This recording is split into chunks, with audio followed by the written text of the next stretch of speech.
Je m'appelle Léon Lebrun et j'ai mis en ligne cette vidéo pour les trampolinistes débutants qui souhaitent passer à un niveau supérieur. Dans quelques instants, je vais vous montrer comment arriver à faire vos premiers saltos, vos premières vrilles et vos premiers doubles saltos.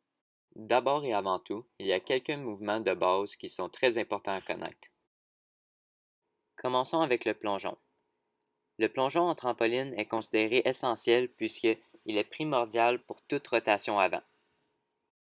Afin d'y arriver, il est important d'aller au sol et de pratiquer plusieurs roulades avant. Cette base est importante puisqu'elle initie le cerveau au mouvement de rotation avant. Lors de cette étape, il est important de bien regarder où aller porter sa tête avant de commencer à rouler. Une fois que la roulade est bien maîtrisée, allez en faire plusieurs sur le trampoline afin de vous rendre plus confortable avec la toile.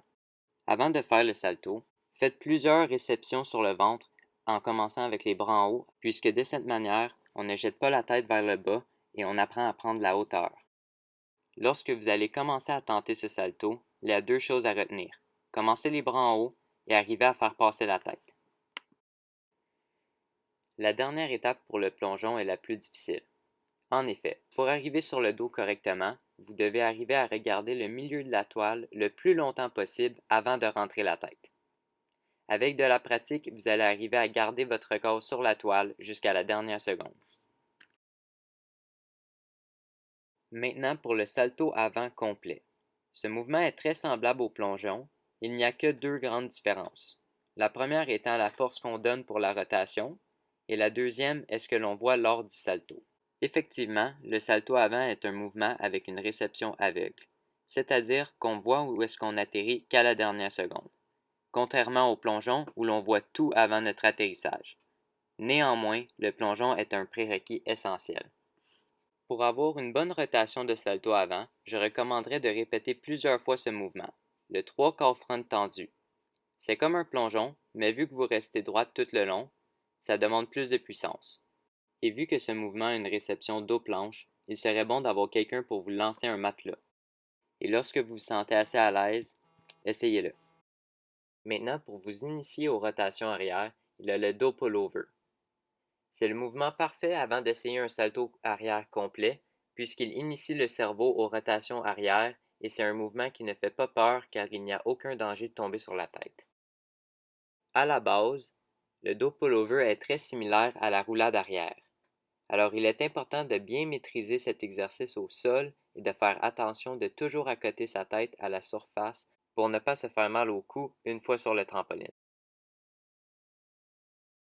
Une fois que vous avez bien maîtrisé la roulade arrière sur le trampoline, vous pouvez commencer à ajouter des petits sauts avant la roulade jusqu'à temps que vous sautez assez haut pour que ce soit un dos pullover. Enfin, le salto arrière. Ce salto est toujours le plus grand objectif pour chaque athlète débutant. C'est le mouvement qu'on retrouve partout et qui semble si facile, mais qui fait si peur pour quelqu'un qui ne l'a jamais fait.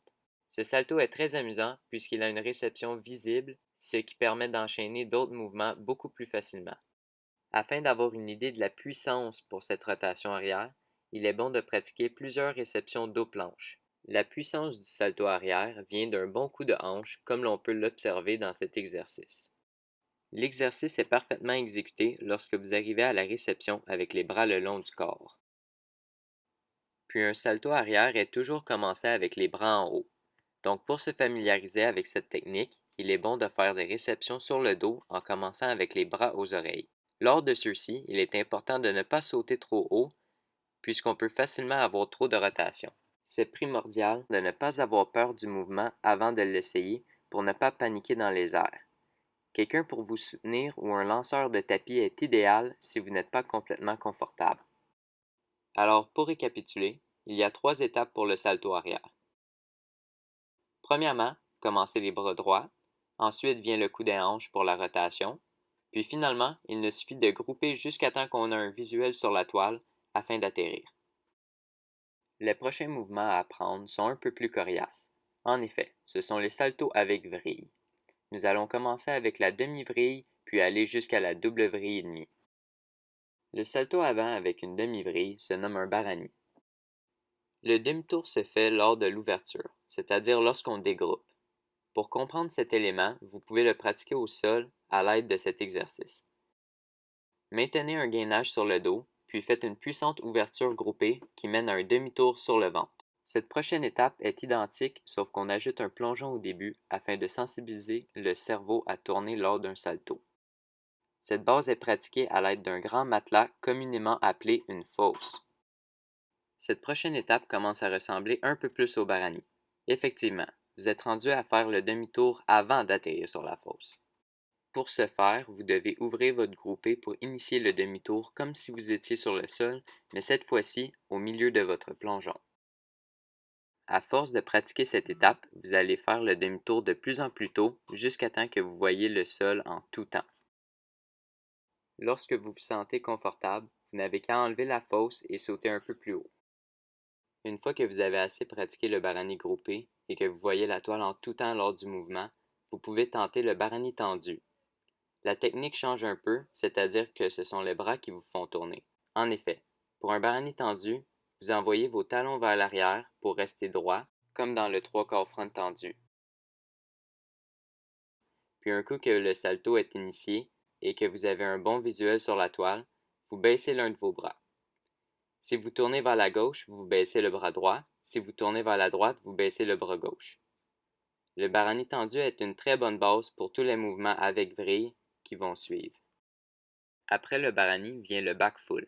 Le back full est un salto arrière avec une vrille complète. La différence avec le barani est le bras que l'on baisse pour initier la rotation. Alors si vous tournez vers la gauche, vous allez baisser le bras gauche. Et si vous tournez vers la droite, vous allez baisser votre bras droit. Afin de bien comprendre ce nouveau concept, vous allez devoir faire plusieurs vrilles d'eau en commençant avec les bras aux oreilles. Pour expérimenter ce phénomène avant le salto complet, le 3/4 back demi-tour d'eau est parfait puisqu'on n'a besoin qu'un minime mouvement de bras afin d'accomplir le demi-tour. Le back full peut être décomposé en deux étapes. C'est un salto arrière demi-tour, puis en continuant le mouvement, la deuxième partie du salto est un barani. Finalement, lors d'un barani, on ne perd jamais la toile des yeux. Grâce au barani et au back full, vous allez pouvoir maintenant débloquer vos vrilles. Il y a le rudi, un salto avant avec une vrille et demie. Ensuite, on a le double full qui est un salto arrière avec deux vrilles, puis le randy, un salto avant avec une double vrille et demie. Pour le rudi, il est crucial que vous sachiez comment rester tendu lors d'un salto avant à l'aide d'un bon fouet d'étalon.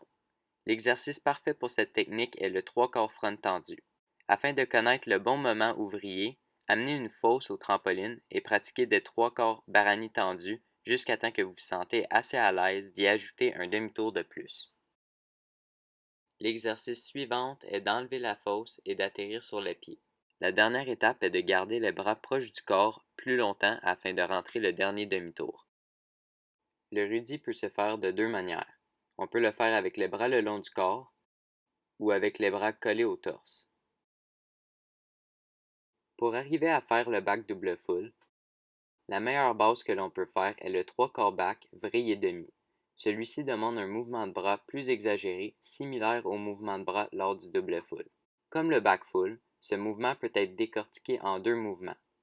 Le premier étant le salto arrière demi-vrille et le deuxième un rudi.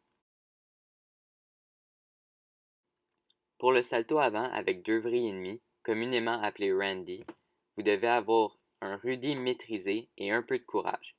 Pour y arriver plus facilement, je recommande fortement de rentrer vos bras au torse lors de la vrille puisque ça vrille plus vite.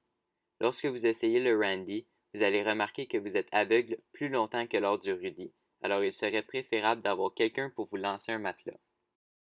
Après avoir maîtrisé quelques vrilles, il est temps d'apprendre les doubles saltos. Les doubles avec peu de vrilles sont les plus communs, puisqu'ils sont plus faciles. Commençons avec le double salto arrière. Avant de tenter le double, vous devez être capable de facilement faire un salto arrière avec une réception sur le dos.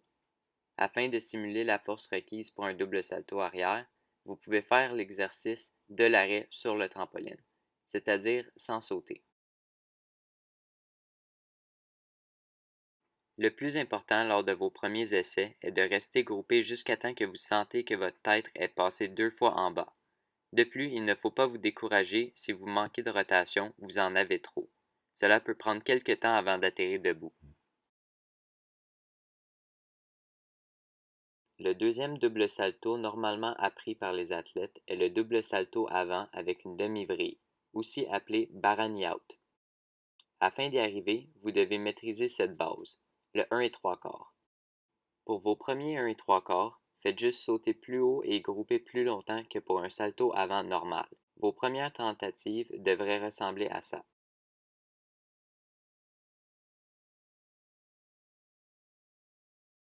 Une fois que vous êtes capable de lancer des 1 et 3 quarts sans trop y penser, essayez de regarder la toile après votre premier salto. De cette manière, vous allez commencer à voir où pourrait se faire le barani en sortie. Pour avoir une idée de la force requise pour le barani out, vous pouvez essayer de rester le plus tendu possible lorsque vous ouvrez dans votre 1 et 3 quarts. Pour récapituler, vous devez sauter assez haut et donner assez de force au départ pour être sûr que votre tête puisse passer 2 fois en bas. Vous devez bien vous assurer de voir la toile après le premier salto et à ce moment, il ne vous reste qu'à faire un barani.